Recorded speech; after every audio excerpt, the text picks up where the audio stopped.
아멘. 아멘. 예. 오늘 오후에 운동하기 위해서 자전거를 타고 갑천별 나가 보니까 바람은 아직도 좀 찬데 봄 햇살이 참 따사로웠습니다. 봄 기운이 차츰 완연해지면서 자연의 계절은 이제 겨울을 지나 봄으로 가고 있습니다. 이렇게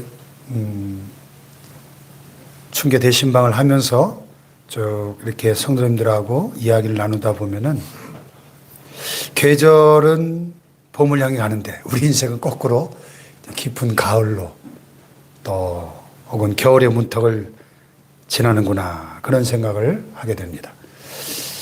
자녀들 다 출가시키고 텅 빈 집을 혼자 지킬 때 empty nest syndrome, 빈둥지 증후군도 찾아오고 또 예전 같지 않은 체력과 또 건강검진 결과를 보면서 가슴이 철렁 내려앉는 그런 순간에 그런 생각이 들죠. 야, 내가 참 인생을 열심히 살아왔는데 이제 남은 게 무엇인가? 나는 지금까지 과연 하나님 앞에서 잘 살아온 것일까? 이런 질문을 던져보게 됩니다. 한때는 나도 일터에서, 직장에서, 사업장에서, 또 가정에서, 교회에서 참 꽤 큰 사람이었고 또 아주 성공의 가도를 달릴 때도 있었고 참 이 존재감이 있는 사람이었는데 이제 점점 세월의 흐름 속에서 작아져가는 것 같은 내 모습을 보면서 좀 서글픔을 느끼시는 분도 계실지 모르겠습니다. 오늘 방금 읽은 본문에도 보면 이 크기의 문제, 존재감의 문제, 이 위대함의 문제를 두고 심각하게 갈등하고 고민했던 사람들이 등장하고 있습니다. 바로 예수님의 제자들이죠. 자, 1절은 이렇게 시작되고 있습니다. 1절을 보세요. 시작. 그때 제자들이 예수께 나와 이르되 천국에서는 누가 크니까? 이 질문은 같은 사건을 기록한 마가복음과 누가복음에 보면은 가버나움으로 오는 도중에 발생한 일인데요. 마가복음에 보면 이 마가는 제자들이 노중에서 우리 중에 누가 더 크냐? 여기에 대해서 열띤 토론을, 논쟁을 벌였다고 기록하고 있습니다. 그래서 예수님께서는 너희들이 길에서 토론한 게 뭐냐? 물으셨고요. 제자들은 뜨끔해가지고 잠잠하고 아무 말도 못했다. 이렇게 기록하고 있고요. 누가복음에서는 누가는 예수님께서 그들의 생각을 아셨다. 이렇게 기록하고 있습니다.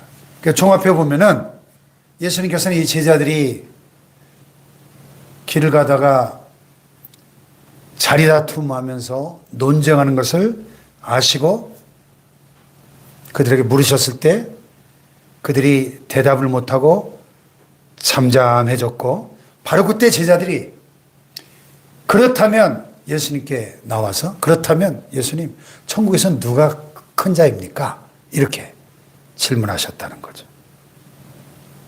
이 질문 속에는 당시 이 제자들의 영적인 수준이 이 영적인 한계가 고스란히 드러나는 그런 장면이죠.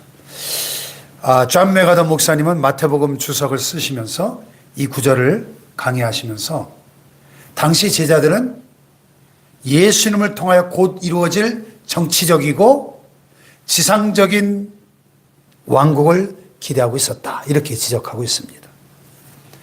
다시 말해서 예수님이 이제 저 원수 로마 나라를 뒤집어 엎고 이스라엘 나라의 독립을 쟁취하심으로 왕위에 등극하시면 누가 영의정이 될 것인가? 누가 좌의정이 될 것인가? 이런 권력 투쟁이 벌어지고 있었다는 거예요. 근데 예수님의 답변은 제자들의 이런 기대, 아니 세상의 모든 상식을 완전히 뒤집어 엎어버립니다. 예수님은 2절에 보니까 어떻게 하셨어요? 한 어린아이를 불러서 그들 가운데 딱 세워놓으십니다. 아마 우리 손자 이현이만한 5살, 6살짜리 꼬마를 딱 세워놓고 교훈하시는 거예요. 자, 뭐라고요? 3절을 보세요. 시작. 이르시되 진실로 너에게 이르노니 너희가 돌이켜 어린아이들과 같이 되지 아니하면 결단코 천국에 들어가지 못하리라. 아멘. 여러분, 여기서 우리가 오해하지 말아야 될 한 가지 사실이 있는데요. 우리가 흔히 어린아이 그러면 뭐가 떠올라요? 순수하고 때묻지 않고 천진난만하고 귀엽고 이런 걸 떠올리잖아요.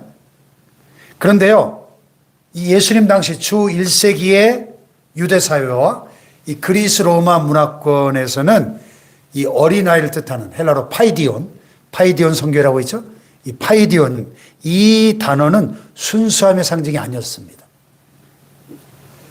그 당시 어린아이는 사회적인 지위가 전혀 없고 법적인 권리도 전혀 없으며 누군가의 돌봄이 없이는 단 하루도 살 수 없는 가장 연약하고 무능력한 존재를 뜻했어요. 다시 말해서 예수님께서 지금 너희가 돌이켜 어린아이들과 같이 되지 아니하면 어린아이들처럼 되라 하신 것은 어린아이들처럼 그렇게 착하고 순진해져라 하는 도덕적인 훈계가 아니었다는 거예요. 어린아이들처럼 너희 스스로의 힘으로는 아무것도 할 수 없음을 인정하고 철저히 하나님 아버지만을 의존하라 하는 영적인 파사선고이자 구원을 향한 초대였다는 거예요. 이 구원에 관한 한, 천국에 들어가는 문제에 관한 한 우리는 전적으로 무능력한 존재임을 인정하고 어린아이들처럼 전적인 의존적인 존재가 되어야 천국에 들어갈 수 있다는 거예요. 네.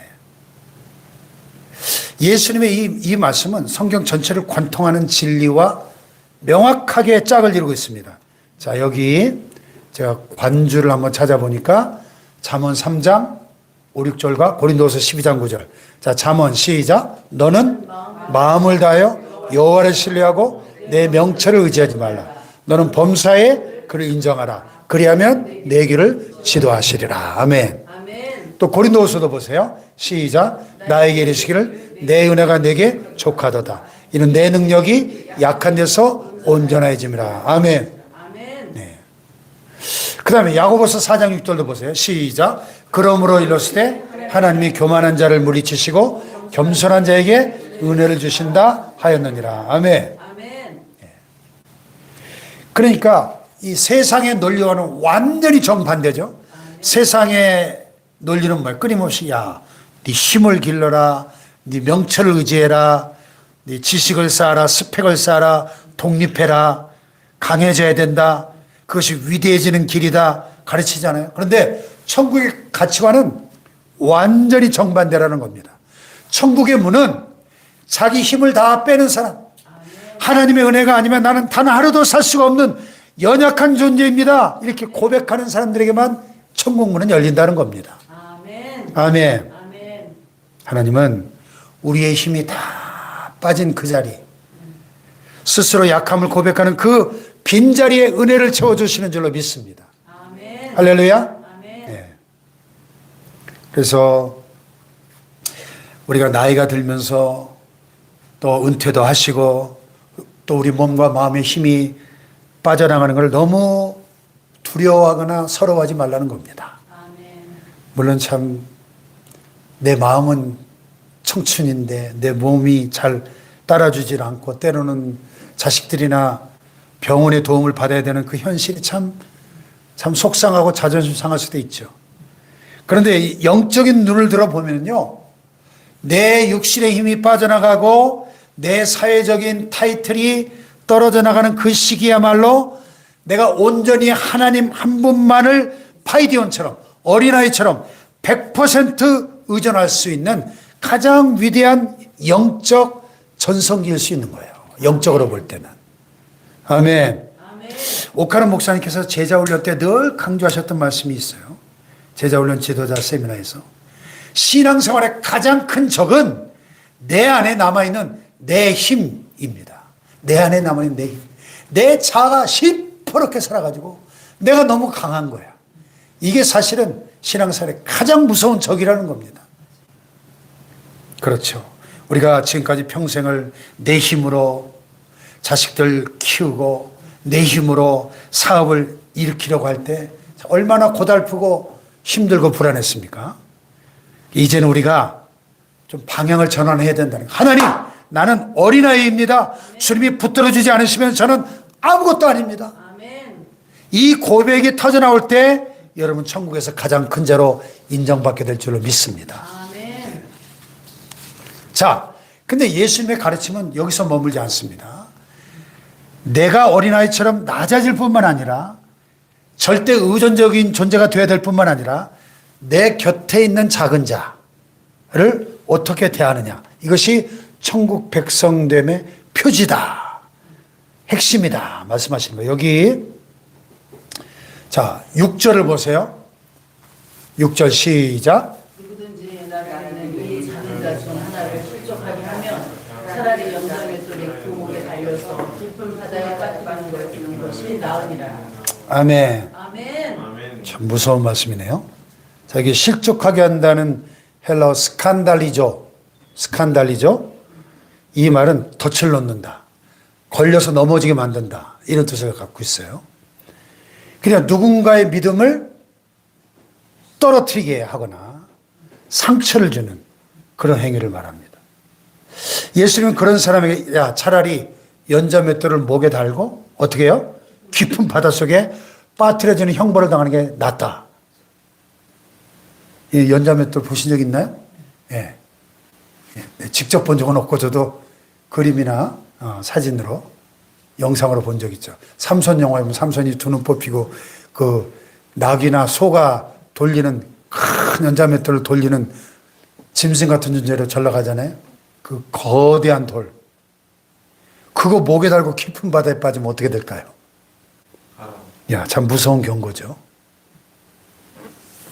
하나님은 힘없고 연약한 자들, 교회 안팎의 작은 자들을 얼마나 눈동자처럼 아끼시는지 몰라요. 여기 10절을 보면은 10절을 보세요. 시작. 삼가 이 작은 자 중에 하나도 없인 여기지 말라. 너에게 말하노니 그들의 천사들이 하늘에 계신 내 아버지 얼굴을 항상 배옵느니라. 충격적인 말씀이에요. 우리가 무시하는 그 지극히 작은 자, 그 연약한 자, 연약한 성도 곁에 하나님 보내신 천사들이 수호 천사라고 그러죠. 그들의 일거수일투족을 예의주시하면서 그들의 그 근황을 하나님께 보고하는, 하나님의 어전에 나가서 직통으로 보고하는 그들의 수호 천사가 있다는 거예요. 놀라운 말씀이죠. 우리가 교회 생활 10년, 20년 평생 하면서 믿음의 연륜이 깊어갈수록 참 조심해야 될 것이 하나 있는데 바로 익숙함과 굳어짐이라는 거예요. 익숙함과 굳어짐. 나도 모르게 내 경험이 딱 기준이 돼가지고 이제 막 신앙생활을 시작한 새가족들이나 젊은 집사님들이나 혹은 내 성에 차지하는 자녀들을 볼 때 날카로운 말로 상처를 줄 수가 있습니다.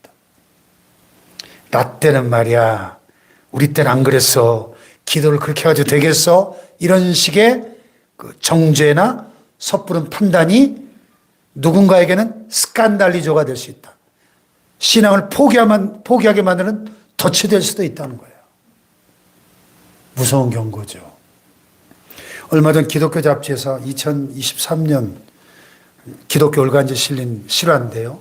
어느 교회에 늘 뒷자리에 앉아서 조용히 앉았다 예배만 드리고 가는 청년이 있었어요. 복장도 남루하고 머리도 길어서 장로님 권사님들이 볼 때마다 못마땅한 거예요.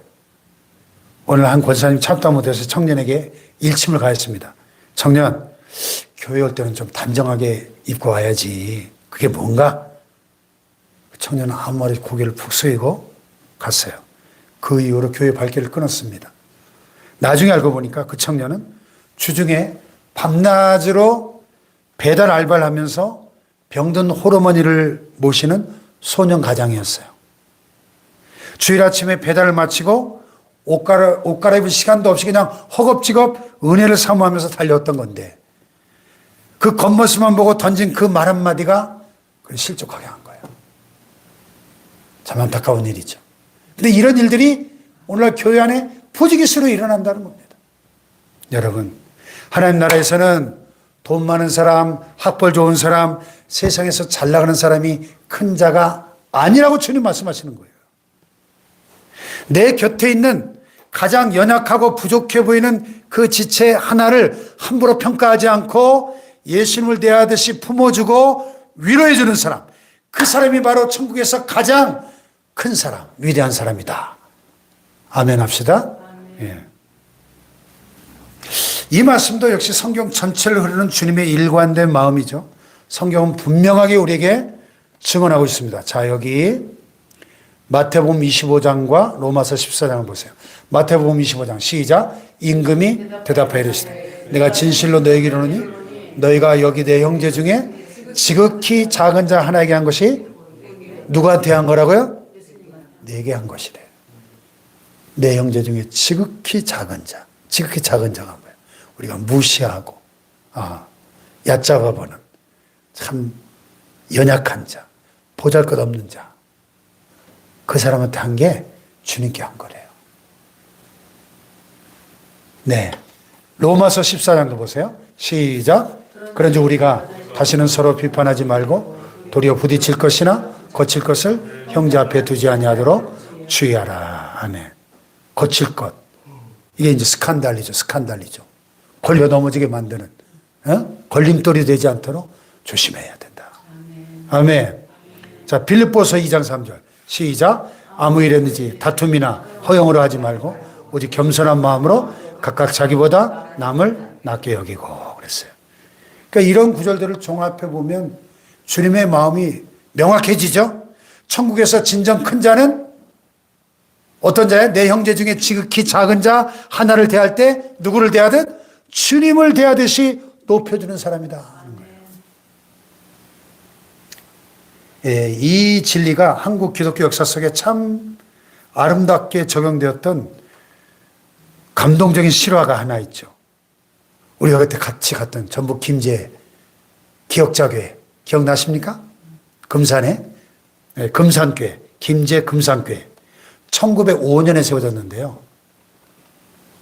야, 그러니까 121년 전에 1905년 우리 돌아가신 할머니가 태어나시던 해 1900 그렇게 오래된 교회인데 당시 그 지역 최고의 부자였고 지주였던 조덕삼이라는 분이 있었는데 그 집에 이자익이라는 이름의 경상도 출신의 마부 머슴이 있었어요. 이 조덕삼은 테이트 서양 선교사님을 통해서 복음을 받아들이고 자기 집 사랑채를 부자니까 사랑채를 예배처소로 내어놓고 교회를 세운 겁니다. 그리고 놀랍게도 자기 집 머슴인 그 이자익도 전도해서 함께 신앙생활을 시작했습니다. 자, 시간이 흘러서 이제 그 교회 장로를 세우는 투표를 하게 됐어요. 교인들은 당연히 헌금을 가장 많이 하고 또 이 교회를 세운 1등 공신 주인 조덕삼, 당시 영수라는 직분이 있었나 봐요. 영수가 아마 오늘 집사쯤 되나? 조덕삼 영수가 당연히 장로가 될 줄 알았어요. 근데 투표 결과 주인 조덕삼은 떨어지고 머슴이었던 이자익이 장로로 피택이 된 거예요. 당시만 해도 아직 신분제도가 시퍼렇게 살아있던 그 조선 그 양반 사회에서 그것도 자기 집 머슴이 주인보다 먼저 장로가 되었으니 여러분 생각해 보세요. 이거 교회가 쪼개질 만한 엄청난 시험거리 아닙니까? 오늘 말씀처럼 스칸달리죠. 덫에 걸렸다 할 만한 상황 아닙니까? 근데 그 투표 결과 발표 직후에 이 조덕삼 영수가 또박또박 앞으로 걸어 나와가지고 교인들 앞에 머리를 숙이면서 이렇게 발언을 합니다. 우리 금산교회 성도님들 참 훌륭한 결정을 내리셨습니다. 저희 집에서 일하는 이 이자익 영수는 신앙적인 열의가 대단한 일꾼입니다. 저는 오늘 교회 결정에 순종하고 이자익 장로를 받들어 교회를 잘 섬기겠습니다. 할렐루야. 그리고 조덕삼은 집에서는 이자익을 자기 모습으로 부렸지만 교회에 오면은 이 장로님 깍듯이 장로님으로 모시면 순종한 거예요. 자기 머슴인데. 나중에 조덕삼도 장로가 됐죠. 그런 다음에 이 머슴 이자익 장로를 평양신학교에 보내서 학비를 전액 지원해주고, 그가 목사가 되어서 돌아오니까 금산교회 제2대 담임 목사로 청빙해서 평생을 겸손하게 섬깁니다. 이 이자익 목사님 훗날 장로교 총회장을 3번씩이나 역임하는 한국 초대교회 역사의 위대한 영적 거목이 됩니다. 이 대전중앙장로교회 당회장도 하셨어요. 오늘날 대전중앙장로교회 있죠? 네. 여러분, 바로 이것이 오늘 예수님께서 말씀하시는 작은 자를 귀하게 여기는 천국의 위대함인 거예요. 아멘. 아멘. 세상 눈으로 볼 때 이자익 모습은 정말 지극히 작은 자에 불과했죠. 그 당시에, 지금으로부터 100여 년 전 이야기인데, 모습은 얼마나 비천한 신분입니까? 그런데 이 조덕산 장로님은 내 곁에 있는 그 작은 자를 예수님 대하듯이 섬겼고, 그를 실족하게 하기는커녕 위대한 영적 지도자로 세우는 밑거름이 되었다는 거예요. 할렐루야.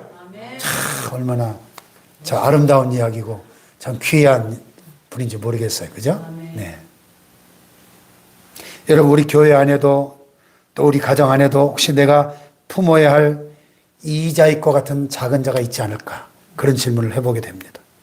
내 마음에 들지 않는 교회 식구, 내 기준에 미치지 못하는 자녀, 또 세상에서 소외된 이웃들, 그들 향해서 우리가 함부로 판단하거나 비판하거나 내 경험의 잣대로 정죄하는 것은 자칫하면 그 연자맷돌을 내 목에 거는 무서운 죄가 될 수도 있다는 심각한 주님의 경고인 것이죠. 그래서 여러분, 내 곁에 지극히 작은 자를 내 몸과 같이 존귀하게 여기고 주님을 대하듯이 대할 때 하나님 아버지의 미소를 보게 될 줄로 믿습니다. 할렐루야. 말씀을 맺겠습니다. 우리 기독교의 궁극적 소망은 이제 영광 중에 다시 오실 주님의 재림의 소망이죠. 종말론적인 신앙입니다. 우리 주님이 공중에 강림하실 때 우리 모두는 호련히 변화되어 주님을 공중에서 맞이하게 될 줄 믿습니다. 그 영광스러운 소망, 마라나타의 신앙을 가진 우리가 그렇다면 이 땅에서 어떻게 살아야 될 것인가? 남은 생애를 어떻게 살아야 될 것인가? 세상의 가치관을 따라서 더 높은 자리, 더 큰 권력을 탐하면서 서로 자리 다툼하고 서로 비교하고 시기 질투하는 그런 인생이 아니라 오늘 말씀처럼 한번 따라해 봅시다. 천국은 내 힘을 빼고 하나님의 은혜를 채울 때 활짝 열립니다. 할렐루야. 천국 문이 언제 열린다고요? 내 힘을 다 빼고 하나님의 은혜로 채울 때 열리게 될 줄로 믿습니다. 우리 인생의 이 후반전, 내 힘이 빠져나가는 쇠락의 시간이 아니고 하나님의 은혜로 100% 채워지는 영광스러운 은혜의 시간, 천국을 준비하는, 주님의 재림을 준비하는 위대한 시간이 되기를 축복합니다. 내 생각, 내 고집을 십자가 앞에 다 내려놓고 오늘 내 곁에 허락하신 그 가족들, 성도들, 이웃들 내 몸처럼 귀하게 주님을 대하듯이 이렇게 존귀하게 섬길 때 여러분, 가장 낮은 자리에서 가장 겸손한 모습으로 섬기셨던 우리 주님처럼 그 주 예수 그리스도의 마음이 오늘 여러분에게 충만하시기를 주님의 이름으로 축복합니다.